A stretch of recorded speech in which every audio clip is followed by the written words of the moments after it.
ஓம் சக்தி. சக்தியில் அனைவருக்கும் என்னுடைய அன்பான வணக்கம்.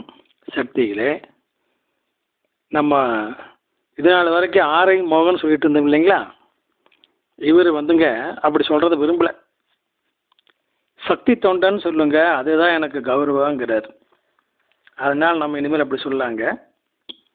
இவர் ரிட்டையர்ட் ஆகிறதுக்கு முன்னால் 4 வருஷத்துக்கு முன்னாலேயே டெப்டி தாசில்தார் ஆகிட்டார். அந்த நிலையிலைங்க இவருக்கு கீழ் வேலை செய்கிற ஒரு விஏஓ பேர் சுபாஷ்.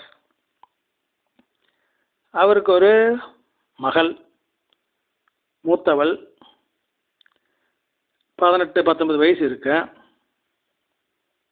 இந்த நிலையில் அந்த விஏஓ நம்ம மோகனை தேடி வர்றாரு. வந்து, சார், நானே மனைவியும் தூங்கி 1 மாதம் ஆச்சு சார், சொல்ல முடியாத நரக வேதனை அப்படிங்கிறார். என்ன நடந்தது சொல்லுங்கன்னு கேட்குறாரு. என்னுடைய மகள் 1 மாதமாக தற்கொலை பண்ணிக்கிறக்கே முயற்சி பண்ணுறா. என்ன காரணம்னே தெரியல. அதனால் ராப்பகலாக நாங்கள் 2 பேர் ஷிஃப்ட் போட்டுக்கிட்டே தூங்காமல் அவளை பார்த்து கவனித்து காப்பாற்றிட்டு இருக்கிறோம். என்ன பண்ணுறேனே தெரியலைங்க சார் அப்படிங்கிறாரு. என்ன மோகன் சொல்கிறாரு, இப்படி நாளை காலையில் இந்த சுபாஷ் வருவான், அவன் வீட்டில் என்ன பிரச்சனை தெரியுமா அப்படின்னு அம்மா அதுக்கு முன்னாலே வீடியோ போட்டு காமிச்சிட்டாங்க.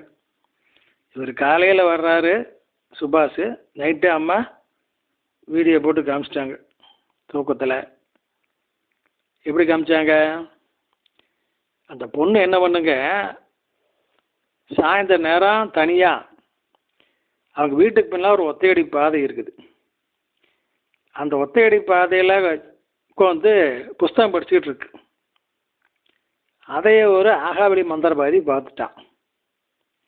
அவன் என்ன பண்ணா, இது தலைச்சம்பிள்ளையாக இருக்குது, அதனால் இந்த பிள்ளைய நம்ம கடத்திக்கிட்டு போயிட்டான், அல்லது இந்த பிள்ளைய தற்கொலை பண்ண வச்சு அந்த உயிரை நம்ம எடுத்துகிட்டு போயிட்டா நம்ம கட்டுப்பாட்டில் வச்சு இதை அடிமையாக வச்சு வேலை வாங்கலாம், நம்ம மாந்திரிக வேலைக்கு நிறைய உபயோகமாக இருக்குது அப்படின்னு முடிவு பண்ணிங்க இந்த பிள்ளைய தற்கொலை பண்ணுறதுக்காக தூண்டி விட்டுட்டுருக்குறான் மாந்திரிகத்தால். அதுதான் இப்போ இந்த பிள்ளை அந்த மாதிரி தற்கொலை பண்ணிக்கிறதுக்கு அலையுது. ஒருவேளை அப்படி தற்கொலை பண்ணிக்கல அப்படின்னா குறிப்பிட்ட தேதியில் அந்த பிள்ளைய கடத்தவும் திட்டமிட்டுருக்குறான். இதையெல்லாம் அம்மா வீடியோ போட்டு காமிச்சிட்டாங்க. யார்கிட்ட? நம்ம மோகன் கிட்ட. இதை அவர் சொல்கிறார் சுபாஷ் கிட்ட சொல்லி, இந்த மாதிரி நடக்குதுப்பா, அதனால் நீயே பிள்ளை சாயந்தரம் நேரம் அங்கே அனுப்பாத, அந்த பின்பக்கமே அனுப்பாத வீட்டுக்கு பின்னால். அது மட்டும் இல்லை, இன்னும் உடனடியாக மருவத்தூர் போய் அம்மாவை பார்த்து கருவறை அம்மாளையும் பார்த்து உன்னுடைய பிரார்த்தனையெல்லாம் வேண்டிக்கிட்டு வந்துடு, எல்லாம் அம்மா பார்த்துப்பாங்கன்னு சொல்கிறார். அதே மாதிரி அவரும் மருவத்தூர் போய்ங்க குரு அம்மா கருவறை அம்மாவையும் பார்த்து வேண்டிக்கிட்டு வந்துடுறாரு. அதுக்கு பின்னால் என்னாச்சுங்க, ஒரு வாரத்தில் அவனுடைய சொந்தக்கார பையன் ஒருத்தன் அமெரிக்காவில் வேலை செய்கிறான். நல்ல படிப்பு, நல்ல வித்தியாசம். அவன் உங்கள் பிள்ளை கொடுங்க நான் கல்யாணம் பண்ணிக்கிறேன்னு சொன்னான்.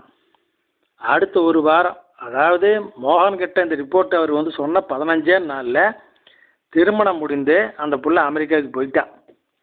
மந்திரவாதி ஏமாந்து போனான். எப்படி பார்த்தீங்களா? நம்ம கருணை கடல் பங்காரமாக இப்படியெல்லாம் பண்ணுறாங்க பாருங்க சக்திகளே. ஓம் சக்தி.